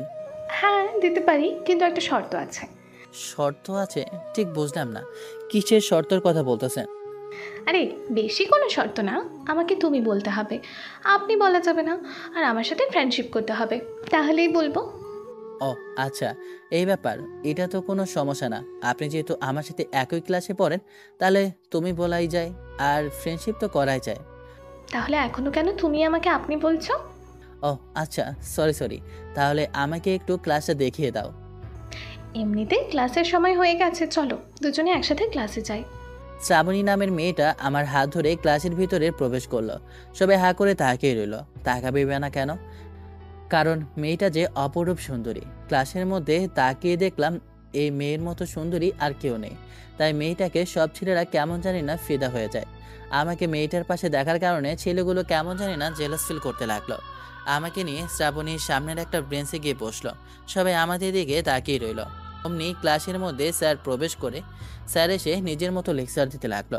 ক্লাস শেষ করে যখন বের হব তখনই শ্রাবণী পেছন থেকে ডাক দিয়ে বলে ওঠে, তানভীর দাঁড়াও, আমরা একটু গল্প করব, এরপর না হয় তুমি বাসায় যেও।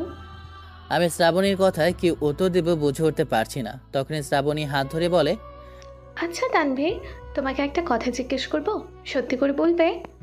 আমার হাত ধরে ক্যাম্পাসের ভিতরে নিয়ে গিয়ে কথাটা বলল শ্রাবণী। ওর কথার উত্তরে আমি বলে উঠলাম, কি এমন কথা যে কথাটা আমি আবার মিথ্যা তোমাকে বলতে যাব? তুমি জিজ্ঞেস করে দেখতে পারো, আমি কখনো মিথ্যা কথা বলিনি।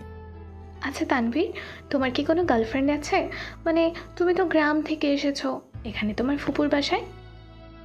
হ্যাঁ, আমি তো তোমাকে সব কিছু খুলে বলেছি যে আমি এখানে আমার ফুপুর বাসায় এসেছি পড়াশোনার উদ্দেশ্যে, আর আমার গ্রামে কোনো গার্লফ্রেন্ড নেই। কথাটা শোনা মাত্রই আমাকে আরও শক্ত করে জড়িয়ে ধরলো। আচ্ছা আচ্ছা তানভীর, তোমার নাম্বারটা দাও না, তোমার নাম্বারটা আর ফেসবুকটা আমাকে দাও। তোমার নাম্বার আর ফেসবুক আমার কাছে নেই। এক প্রকার জোর করে আমার কাছ থেকে আমার নাম্বারটা নিয়ে নিল আর ফেসবুকে ফ্রেন্ড রিকোয়েস্ট দিয়ে অ্যাড হয়ে নিল। তখনই দেখলাম হাতের ফোনটা বেজে উঠলো। দেখলাম আননোন নাম্বার, তারপরও রিসিভ করলাম। ওপাশ থেকে রাগী গলায় কেউ বলে ওঠে, কি রে, কোথায় তুই? তোর সেই কখন ক্লাস শেষ হয়েছে? আমি তো সব কিছু শুনেছি। ক্যাম্পাসে কার সাথে কথা বলছিলি? তাড়াতাড়ি ক্যাম্পাস থেকে বের হ, নাহলে আমি এসে তোকে এখন একটা এমন থাপ্পড় থাপড়াবো না, থাপড়ে থাপড়ে বের করবো। আমি তো বুঝতে পারলাম না যে এমন কথা কে বলল। তখন আমি আবার বলে উঠলাম, আমি আপনাকে ঠিক চিনতে পারছি না। আপনি কে? আমার নাম্বারটা আমার কাছে, আপনার নাম্বারটাও আমার কাছে নেই। আর এমনভাবে আমার সাথে কথা বলছেন কেন? আমি তোর 7 জন্মের বউ লাগি, আর তোর একমাত্র জব যে তোকে এখন শেষ করে ফেলতে হবে। যদি 2 মিনিটের মধ্যে ক্যাম্পাসের থেকে বাইর না হয়েছিস। এখন কথাটা শোনা মাত্রই আমার বুঝতে আর বাকি রইল না যে ফোনটা ফারজানা আপু করেছে। আমার যেন আত্মাটা কেঁপে উঠল, আমার গলা শুকিয়ে আসলো। তখনই আমার এমন অবস্থা দেখে শ্রাবণী বলে ওঠে, কি হয়েছে তোমার? তুমি এভাবে ঘামছো কেন? তোমার কেন মুখ দিয়ে ঘাম বের হচ্ছে? কিছু হয়েছে নাকি চিন্তা দুশ্চিন্তা মনে হচ্ছে? তেমন কিছু না। আপু বাইরে দাঁড়িয়ে আছে আর বকাবকি করছে, এখনই বের হতে বলেছে। আমি গেলাম, তুমি ভালো থেকো। কথাটা বলে আমি শ্রাবণী থেকে বিদায় নিলাম। এরপর ক্যাম্পাসের বাইরে গেটের সামনে আসতেই তখনই আমাকে দেখে ফারজানা আপু, এত সময় ধরে কার সাথে কথা বলছিলে? সত্যি করে বল, আমি তো সব কিছুই দেখেছি। আমি বুঝতে পারলাম না যে আমি যে শ্রাবণীর সাথে কথা বললাম এটা কি করে জানলো। আমার পেছনে কি সিসি ক্যামেরা রেখে দিয়েছে নাকি ফারজানা আপু? আপু, তুমি শুধু শুধু আমাকে মেরেছ। আমি তো মেয়েটার সাথে কথা বলতে চাইনি, নিজে থেকে আমার সাথে বন্ধুত্বে হাত বাড়িয়ে দিল। এখানে আমার দোষ কোথায় বলো তুমি? চুপ কর। এখন তুমি আমাকে আবার মারলে কেন? আমি কি করেছি? আমি তোকে একবার বলেছিলাম তুই আমাকে আপু বলে ডাকবি না, আর তুই এখন থেকে ফারজানা বলে ডাকবি, কিংবা তুমি অথবা তুই, এই দুটোর একটা বলতে পারবি, কিন্তু তুই কিছুতেই আমাকে আপু বলবি না, বুঝতে পেরেছিস? তুমি তো আমার 3 বছরের সিনিয়র, তোমাকে আপু ডাকবো না তো তাহলে কি বলে ডাকবো? এই, তুই কিন্তু মাথা গরম করে দিচ্ছিস। তুই এখন থেকে আমাকে শুধু বউ বলে রাখবি, আর সোনা বলে রাখবি, আমি তোর বউ। তুমি এটা কি বললা? তুমি আমার থেকে 3 বছরের সিনিয়র, তুমি আমাকে বলছো আমি তোমাকে বউ বলে ডাকতাম? তুমি তো আমার আপু হও। কথাটা বলা মাত্রই ঠাস করে আরো 2টা থাপ্পড় লেগে যায়। এরপর আবার রাগে গলায় আমার শার্টের কলা ধরে বলে ওঠে, এই, একদম চুপ। এখন থেকে তুই আমাকে আপু বলে ডাকবি না, এখন তুই আমাকে বউ বলে ডাকবি। কি বলবি বল? এত মায়ের খাওয়ার পর আমি ভয়ে ভয়ে ভয়ে বললাম, ঠিক আছে, আমি তোমাকে বউ বলে ডাকবো। এবার আর মেরো না। বাপের জন্য এত মায়ের আমার খাওয়া হয়নি। কথাটা বলে কান্না করতে লাগলাম। তখন ফারজানা আপু আমাকে জড়িয়ে ধরে বলতে লাগলো, ও, আমার জানটা মনে হয় ব্যথা পেয়েছে, তাই কোথায় লেগেছে জান? তাহলে আমি তোমার ওই জায়গায় একটু মলম দিয়ে লাগিয়ে দিতাম। আমি কিছু বললাম না, চুপ করে দাঁড়িয়ে রইলাম। তখন আপু আমার হাত ধরে একটা রিক্সা দাঁড় করালো, আমার পাশাপাশি উঠে বসলো। আমিও বাধ্য ছেলের মতো ফারজানা আপুর সাথে বসলাম। আমার চোখ দিয়ে হালকা হালকা পানি পড়ছে, কারণ ফারজানা আপু আমাকে অনেকগুলো থাপ্পড় মেরেছে। তখন ফারজানা আপু মিটমিট করে হাসছিল। তখনই ফারজানা আপু রেগে আমার দিকে হাত দিয়ে বলে ওঠে, এই, তুই কি বুঝিস না আমি কেন তোর সাথে এমন রাগ দেখাই? তুই একটুও বুঝতে পারিস না? আমি কিভাবে বুঝবো? আমি ছোট মানুষ, তুমি সবকিছু বুঝবে। আমি তো সব কিছুই বুঝি। আর কি বললি তুই? তুই ছোট মানুষ? আমাকে তুই হাসাস না, হ্যাঁ? বুঝতে পেরেছিস? কেন, এখানে হাসার কি আছে? আমি তো হাসার কিছুই বললাম না, আমি তো সত্যি বলছি, আমি তো ছোট মানুষ। তুই ছোট মানুষ, তাই না? আজকে যদি তোকে বিয়ে দেওয়া হয়, আগামীকাল 1 ডজনের বাচ্চার বাবা হয়ে যাবে। আবার নিজেকে বাচ্চা বলে দাবি করতে লজ্জা করে না? কি যে বলো না তুমি এসব, কি যে বলো না তুমি এসব, আমার লজ্জা লাগছে। আমি এগুলো বুঝতে পারি না, আমি বাচ্চা। তানভীর কথাটা বলা মাত্রই আমি নিজের ঠোঁটে ওর ঠোঁটের মধ্যে এক করে ফেললাম। ফারজানা আপু যা করলো তার জন্য আমি মোটেও প্রস্তুত ছিলাম না। ফারজানা আপু প্রায় 5 মিনিট পর আমাকে ছেড়ে দিল। আমাকে কিস করে ফারজানা হাঁপাতে লাগলো আমার সাথে। তখন ফারজানা আপু বলে উঠলো, আমি তোকে ভালোবাসি, তাই তোকে কিস করেছি। আর আমি ছাড়া অন্য কোনো মেয়ের দিকে তাকালে তোর খবর আছে। আমি ভয়ে ভয়ে কিছু বললাম না, চুপ করে রইলাম। এরপর বললাম, হ্যাঁ আমি বুবুকে বলে দিব তুমি আমার ঠোঁটে কিস করেছো। তুই যদি তোর ফুপিকে বলিস তাহলে কিন্তু আরো বেশি কিছু করব, তাই বলে দিচ্ছি, ভালো হয়ে যা। এভাবে সারা রাস্তা আমাদের মধ্যে খুনসুটিতে চলে গেল। একটু সময় পর আমি আর ফারজানা আপু দুজনে বাসার সামনে এসে পৌঁছালাম।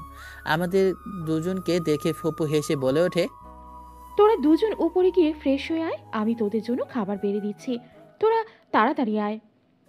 আমি আমার রুমে চলে গেলাম। উপরে গিয়ে ফ্রেশ হয়ে আমি নিচে আসলাম। এর মধ্যে ফারজানা আপু টেবিলে বসে রইল। আমাদের দুজনকে খাবার বেড়ে দিয়ে উপরে চলে যায়। এরপর আমি আর ফারজানা আপু খেতে লাগলাম।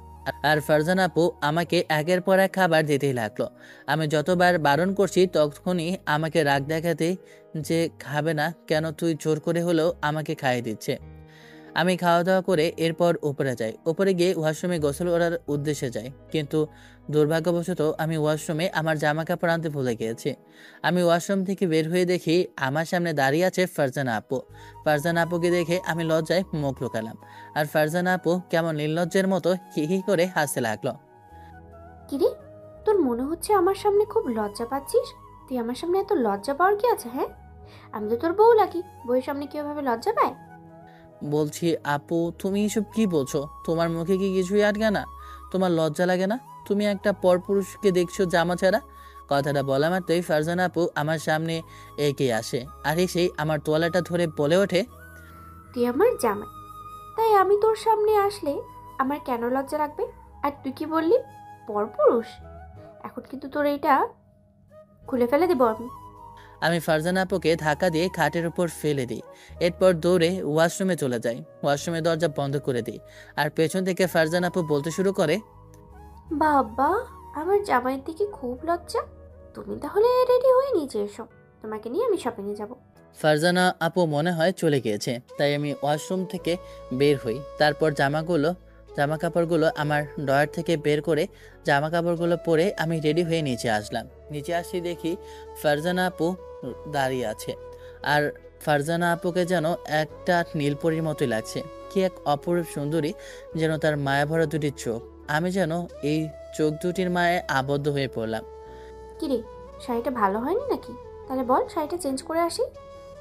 না না, শাড়িতে তোমাকে বেশ ভালোই মানিয়েছে। কথাটা শুনে ফারজানা আপু একটা মুচকি হাসি দিল। এরপর হঠাৎ করে আমার হাতটা ধরে বলে ওঠে, চলো এবার আমরা এখন গিয়ে একটু শপিং মলে যাই, তারপর না হয় ঘুরতে যাব। আমিও যেন বাধ্য ছেলের মতো ফারজানা আপুর সাথে যেতে লাগলাম। আমরা একটা রিক্সায় উঠলাম। আমি শুধু বারবার আর চোখে ওর দিকে তাকাতে লাগলাম। তখন ফারজানা আপু আমার দিকে মুখ ফিরিয়ে বলে ওঠে, এই তানভীর, একটা কথা তুই কিন্তু মন দিয়ে শুনে নে। আমি শুনেছি তুই নাকি ভার্সিটিতে শ্রাবণী নামের একটা মেয়ের সাথে ফ্রেন্ডশিপ করেছিস। আজকে থেকে ওই মেয়ের সাথে যদি কথা বলতে তোকে আমি দেখি, তাহলে কিন্তু এর পরিণতি ভালো হবে না, আমি বলে দিচ্ছি। আমি কিছুই বললাম না, চুপচাপ শুধু ফারজানার কথাই শুনে গেলাম। ও নিজের মনে আমাকে শাসন করে যাচ্ছে যেন আমি ওর বিয়ে করা জামাই। এইভাবে কথা বলতে বলতে রিক্সাটা একটা শপিং মলের সামনে এসে থামে। তারপর রিক্সা থেকে ফারজানা নেমে যায়, আমিও ফারজানার সাথে নামি। এরপর ফারজানা আমার হাত ধরে শপিং মলের ভিতরে প্রবেশ করলো। ভেতরে ঢুকে একটা বড় ব্র্যান্ডের কাপড়ের দোকানে ঢুকে প্রথমে আমার জন্য অনেকগুলো জামা নিজেই পছন্দ করে নিতে লাগলো। আমি অনেকবার বলা সত্ত্বেও আমার একটা কথাও শোনেনি, শুধু বকা দিয়েছে। তাই আমি আর কিছু বললাম না, জানি বললে পরে আবার রাগ করে অন্য কিছু করে ফেলবে। এরপর আমার জামা নেওয়া শেষ হওয়ার পরে ও নিজে জামা সিলেক্ট করলো আর আমাকে দেখিয়ে দিয়ে বলতে লাগলো যে কোনটা ভালো লাগে। আমার আর কি করার, বাধ্য ছেলের মতো আমার পছন্দ অনুযায়ী ওকে জামাগুলো সিলেক্ট করে দেওয়া লাগবেই। এটাই যে আমার এখন কাজ। শপিং করতে করতে প্রায় সন্ধ্যা হয়ে গিয়েছে। এরপর আমি আর ফারজানা আপু দুজনে ওখান থেকে বের হয়ে যাই। দুজনেই ক্লান্ত, তাই বাসায় ফিরবো। কিন্তু ফারজানা আপু নাচর বান্দা আমাকে নিয়ে রেস্টুরেন্টে নিয়ে যায়। ওখানে নিয়ে ভরপুর খাওয়া দাওয়া করিয়ে বাসার উদ্দেশ্যে রওনা দিই। আচ্ছা, তুমি যে আমাকে এতগুলো নিয়ে দিয়েছো, তোমাকে এতগুলোর জন্য টাকা দেওয়া লাগবে না? আমার কাছে তো টাকা নেই। কথাটা শোনা মাত্রই ফারজানা আপু রেগে, তোকে কে বলেছে টাকা দেওয়ার কথা? তুমি আমাকে একবারও কি বলেছিলে যে তুমি এগুলোর জন্য আমাকে টাকা দেবে? নাকি আমি তোমাকে বলেছি? তুই আমার একমাত্র জামাই, আর আমি তোকে কিনে দেব না কাকে দেব সেটা আমার ব্যাপার। এবার আমার ফাইনাল এক্সাম শেষ হয়েছে, তাই আমি আব্বুর অফিসে বলেছি আমি এখন থেকে সামলাবো। তাই এটা আমার ফার্স্ট স্যালারি, তাই এটা দিয়ে আমি তোকে সব কিছু করিয়ে দেবো। গালে হাত দিয়ে বসে রইলাম। আমি ভাবছিলাম যে এখানে তো কম করে হলেও 40,000 টাকার উপরে শপিং করা হয়েছে, তাই আমি এত টাকা কোথা থেকে পাবো? কিন্তু কথাটা বলা মাত্রই আমার গলা যে এত বড় একটা থাপ্পড় পাবে নিজেও ভাবতে পারিনি। আমার কাছে এত সময় ধরে লেগেছিল যে ফারজানা আপু শুধু মজা করতো, কিন্তু এখন মনে হচ্ছে উনি অনেকটা সিরিয়াস আমাকে নিয়ে। তাহলে কি ফারজানা আপু আমাকে ভালোবাসে সত্যি, নাকি শুধু আমি তার মামাতো ভাই বলে এমন কেয়ারিং করছে? আপনারা কমেন্ট করে অবশ্যই জানাবেন। তখন আমার এমন গোমরা মুখ দেখে ফারজানা আপু আবার বলে ওঠে, কি রে, তুই গোমরামুখ হয়ে তাকিয়ে রইলি কেন? কথাটা বলে আমার গালে একটা কিস করে দিল। এরপর আমরা দুজন বাসায় চলে আসতেই তখনই আমাদেরকে দেখে ফুপু বলে ওঠে, কি রে তানভীর, ফারজানা তোদের আসতে এত দেরি হলো কেন? আমি জানি ফারজানা তোর জামা এত পছন্দ হয় না, তার জন্য এত দেরি করি। কত রাত হয়ে গিয়েছে? আরে আম্মু, ঢাকা শহরে এটা কোনো রাত? 10টা বাজে মাত্র। হইছে, ছেলেটা তো গ্রাম থেকে এসেছে, ও কিছু জানে নাকি? যদি কিছু হয়ে যায় তখন কি হবে? এখন তোমার ছেলের জন্য খুব দরদ হচ্ছে, তাই না? আমি তো তোমার কেউ না। ওকে তোর থেকে বেশি বুঝি নাই নাকি? তুই হচ্ছিস ওর বড়, তাই ওর জন্য আমার চিন্তা হবে না? যা রুমে যা। ঠিক আছে, আমি রুমে গিয়ে ফ্রেশ হয়ে আসছি। তানভীর বাবা, তুই বস, আমি তোর জন্য খাবার বেড়ে দিচ্ছি, তুই খেয়ে নে। ফুপু, আমি আর ফারজানা আপু বাইরে রেস্টুরেন্ট থেকে খেয়ে এসেছি। আমার এখন খিদা নেই, আমার খুব ঘুম পাচ্ছে। আমি এখন রুমে গিয়ে ঘুমাবো। ও ঠিক আছে, তাহলে তুই রুমে যা, রুমে গিয়ে ঘুমিয়ে পড়। আমি না হয় আমার রুমটা ঠিক করে রাখি, কারণ তোর আঙ্কেল আজকে আসবে। ফুপু কথাটা বলেই চলে যায়। আমিও আমার রুমে গিয়ে ফ্রেশ হয়ে ঘুমিয়ে পড়বো। তখনই হাতের ফোনটা বেজে ওঠে। কি রে বন্ধু, ঢাকা শহরে গিয়ে মনে হয় ভুলেই গিয়েছিস এই বন্ধুর কথা। তো দিনকাল কেমন কাটছে তোর? ভাই, ঢাকা শহরে এসে যে এমন একটা প্যারার মধ্যে আমাকে পড়তে হবে ভাবতে পারিনি। তোর মতো আমিও ভেবেছিলাম ঢাকা শহরে এসে এক গাদা বান্ধবী বানাবো, কিন্তু তা তো আর হলো না। কেন, ওখানে আবার কি সমস্যা হয়েছে? আমি ভাবলাম তুই আমার জন্য 1 ডজন পাঠিয়ে দিবি আর নিজের কাছে কিছু রেখে দিবি। না রে ভাই, সে ঘুরে পালি, ওগুলো কিছুই হবে না। যা চেয়েছিলাম তা কিছুই আমার কপালে মনে হয় না আর জুটবে। আরে হয়েছেটা কি, সবকিছু খুলে বল না, বললে কিভাবে বুঝবো যে কি হয়েছে? তখন আকাশকে সবকিছু খুলে বললাম। সবকিছু শোনার পর আকাশ হাসতে হাসতে বলে ওঠে, বন্ধু, তাহলে তুই অবশেষে একটা সিনিয়র গার্লফ্রেন্ড পেয়ে গিয়েছিস, ভালোই হলো। আর কিন্তু ফারজানা আপুকে দেখতে অনেক সুন্দরী, আমি কিন্তু ওনাকে দেখেছিলাম ফেসবুকের মধ্যে। আর শুনলে অবাক হবি, ওনার পেজের মধ্যে প্রায় 2 মিলিয়নের উপরে ফলোয়ার আছে। জানি না, আমি তো ফেসবুকে একটু 1 ঘন্টাও ঢুকি না, অ্যাক্টিভও থাকি না, হতে পারে। তুই কিছুই বুঝতে পারছিস নাকি? ফুফাতো বোন একজন সেলিব্রিটি, ও কিন্তু তোর ব্লগ করে এবং কি মডেল। আচ্ছা, ও কিন্তু তোর ব্লগ করে এমনকি মডেল। মেরিল প্রথম আলোয় প্রথম স্থান পেয়েছে। আমি সবকিছু দেখে শুনে তারপর তোকে বলছি। আর আমি ওনার অনেক ভিডিও দেখেছি, অনেক ভালো উনি কন্টেন্ট ক্রিয়েটার। আরে ধুর, বাইকটাতে আমি এখনো কি করতে পারি এগুলো আমার ভালো লাগে না তো। যাই হোক, তাতে আমার কি তা, ওর ব্যাপার, আমি এগুলো দেখিও না, আর আমার প্রয়োজনও নেই। ও আমার ফুফাতো বোন, এতটুকু আমি জানি। এর থেকে বেশি কিছু আমার জানার বোঝার কোনো কিছুরই প্রয়োজন নেই। হ্যাঁ রে ভাই, তুই তো এখন কত কিছুই না বলবি। আমাদের কপালে এমন একটা নেই বলে আজকে আমরা সিঙ্গেল হয়ে বসে রইলাম। তাহলে কি বলছিস? আমি সাদিয়াকে বলে দিব যে তুই এমনটা বলেছিস, আর আমাকে বলেছিস ঢাকা থেকে তোকে 1 ডজন মেয়ে দিতে? না ভাই, তোর কাছে মাফ চাই, আমার লাগবে না। কিভাবে এভাবে আকাশের সাথে আরো কিছু সময় গল্প করে কলটা কেটে দিই। এরপর আমি ঘুমিয়ে পড়ি। সকালবেলা ঘুম থেকে উঠে ফ্রেশ হয়ে আমি ভার্সিটির উদ্দেশ্যে রওনা দিব। তখনই, তানভীর, তুমি একটু দাঁড়াও, আমি একটু বাজার থেকে আসছি। আবার একটা বুক ওখানে রয়ে গেছে, আমি নিয়ে আসতেছি। ফারজান আপু কথাটা বলে ওখান থেকে বের হয়ে যায়। হাতে ঘড়িটার দিকে তাকিয়ে দেখি ভার্সিটির সময় পার হয়ে যাচ্ছে। কি করব কিছুই তো বুঝতে পারছি না। তখনই হাতের ফোনটা বেঁচে ওঠে। ফোনটা হাতে নিয়ে নাম্বারটা চিনলাম না, তারপর কলটা রিসিভ করলাম। তখন ওপাশ থেকে মেইলি কণ্ঠে কেউ একজন বলে ওঠে, তানভীর, কি হলো? এত সময় হয়ে গেল, তুমি এখনো ভার্সিটিতে আসছো না? কি হয়েছে তোমার? কোনো সমস্যা হয়েছে কি? না, আমার কোনো সমস্যা না, আসলে গাড়ি পাচ্ছি না। বুঝতে পারলাম কারণ কলটা করেছে শ্রাবণী। কণ্ঠ শুনে বুঝে গিয়েছি। তখনই কলটা কেটে যায়। প্রায় 5 মিনিট পর আবার কোনোভাবে এরপর আবার বলে ওঠে, তুমি বাসা থেকে বের হও, আমি বাইক নিয়ে এসেছি তোমাকে নেওয়ার জন্য। আমার বাইক আছে, তাই আমি তোমার জন্য ওটা নিয়ে এসেছি। আমি বাসা থেকে বের হয়ে দেখি শ্রাবণী বাইক নিয়ে এসেছে। আমি অবাক হলাম, কারণ আমি তো কখনো দেখিনি মেয়েদেরকে বাইক চালাতে। আর এটা তো শহর, স্বাভাবিক। কি হলো? কিভাবে আমার দিকে তাকিয়ে রইলে কেন? তাড়াতাড়ি উঠে বসো, ক্লাসের সময় হয়ে গিয়েছে তো। আমি দেখলাম যে ঠিকই তো, ক্লাসের সময় পার হয়ে যাচ্ছে। আর কখনো ফারজানা আপু আসবে তার ঠিক নেই। তাই আমি শ্রাবণীর সাথে ভার্সিটি চলে যেতে লাগলাম। বইগুলো এনে আমি যখনই বাসার সামনে আসি তখন দেখলাম যে তানভীর একটা মেয়ের সাথে বাইকের পেছনে উঠে ভার্সিটিতে যাচ্ছে। এটা দেখার পর আমার যেন পুরো দুনিয়াই উল্টে গেল। আমার যেন পুরো শরীরটা জ্বলে উঠল। আমার পা নিজে থেকেই মাঠে চলে যেতে লাগলো তানভীরকে এমন একটা মেয়ের সাথে যেতে দেখে। বাসায় এসে সব কিছু ভাঙচুর করতে লাগলাম। কিছুই রাখতেছিলাম না, হকি স্টিক দিয়ে টিভি, ফ্রিজ আর যা আছে সব কিছু। তখনই আম্মু রুমে এসে বলতে শুরু করে, কি হয়েছে মা, তুই এতটা রেগে আছিস কেন? তোকে কে কি বলেছে যার জন্য তুই এতটা রেগে আছিস? আমি কিছুই বলছি না। তখন আব্বু চলে আসে। আব্বু এসে বলে ওঠে, আমি রাগ করছিলাম কেন? তোর চোখে পানি কেন বাবা?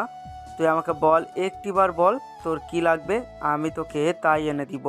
আমি কান্না করতে করতে আব্বুকে বললাম, আব্বু আমি তানভীরকে চাই, আমি তানভীরকে ছাড়া বাঁচবো না, ও একটা মেয়ের সাথে চলে গিয়েছে।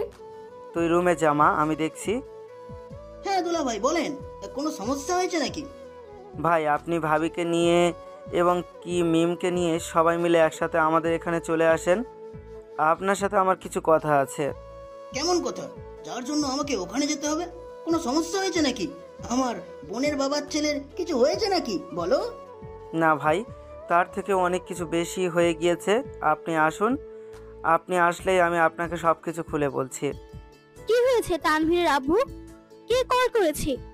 তোমাকে এমন দুশ্চিন্তার মধ্যে দেখছি যে। সব কিছু নিয়ে এখনো রেডি হও, আমাদেরকে আজকের মধ্যেই ঢাকায় যেতে হবে। এমনকি 2 ঘন্টার ভিতরে ঢাকায় গিয়ে পৌঁছাতে হবে। আমাকে ফ্লাইটের ব্যবস্থা করে দিয়েছে, আশা করি 10 মিনিটের মধ্যে আমরা পৌঁছে যাব। কি হলো যার জন্য আমাদেরকে এত তাড়াতাড়ি ঢাকায় পৌঁছাতে হবে? কোনো সমস্যা হয়েছে নাকি? আব্বু, ভাইয়ের কিছু হয়েছে নাকি? তুমি এত তাড়াতাড়ি করে আমাদেরকে ঢাকা যেতে বলছো? তোর ভাই কখনো কিছু করতে পারে না, কিন্তু ঘটিয়ে দিতে পারে, বুঝতে পেরেছিস? তাড়াতাড়ি রেডি হ তোরা। ক্লাস শেষ করে আমি ভার্সিটির গেটের সামনে দাঁড়িয়ে রইলাম, কিন্তু আমি ফারজানা আপুকে দেখলাম না। কল করলাম, ফোনটা বন্ধ। কিছুই বুঝতেছি না। এমনি তো আজকে শ্রাবণীর সাথে কথা বলতে বলতে অনেক দেরি হয়ে গিয়েছে, তারপরও কলটা করলো না। হয়তোবা আমার উপর রাগ করেছে। এই সময় চলে এসেছি। যাই হোক, বাসায় এসে রাগ ভাঙাতে হবে, না হলে আবার কি না কি হয়ে যায়। এসব ভেবে আমি নিজে একা একা আসতে লাগলাম একটা রিক্সা নিয়ে। বাসার সামনে আসতেই বাসাটা যেন আমার কাছে অচেনা, কারণ পুরো বাসাটা বিয়েবাড়ির মতো সাজানো। কিন্তু বুঝতেছি না এটা কি জন্য। বাসায় চলে এসেছি না অন্য বাসায় চলে এসেছি। ভালো করে তাকিয়ে দেখি এটা তো ফারজানা আপুর বাসা, কিন্তু এভাবে সাজানো কেন কিছুই বুঝলাম না। বাড়ির ভিতরে প্রবেশ করতে দেখলাম আব্বু আম্মু দাঁড়িয়ে আছে। তাদের কাছে যেতেই, আজকে এই দিনটার জন্য তোকে আমি মানুষ করেছি, মেয়েটা কত কষ্ট পেল তোর জন্য। যা বাবা, এতদিন পর দেখলে মনে হলো আমাকে গলায় জড়িয়ে ধরবে, কিন্তু আমাকে থাপ্পড় মারলো আমার কাছে যেতেই। এমন একটা কাণ্ড করেছিস, এখন তুই নিজের কিছুই তোকে আমার বলার নেই। তুই আমার সামনে থেকে চলে যা। আরে আপনারা এমন করছেন কেন? ওর সাথে আজকে ওর বিয়ে, আপনারা ওর সাথে এমন করলে হয় নাকি? বাবা তুমি উপরে যাও। মাটালা, কিছুই তো বুঝলাম না কি সব বলছে। আমার বিয়ে মানে? তখন আমাকে মিম ওপরে নিয়ে গিয়ে বলতে লাগলো, ভাইয়া, আজকে তোর বিয়ে ফারজানা আপুর সাথে। কি বলছিস তুই? মাথা খারাপ হয়ে গেছে নাকি? আজকে আমার বিয়ে মানে? কিছুই বুঝলাম না। তখনই আব্বু চলে আসে। মিম ঠিক কথা বলেছে, তোর বিয়ে ফারজানার সাথে। আপু, ওই ডাইনিকে আমি বিয়ে করব না। এই, বিয়ে করবি না মানে তোর বাপ করবে। তুমি করো। চুপ হারামজাদা, বিয়ে তোকেই করতে হবে, বুঝলি? আব্বা, আমি বিয়ে করব না।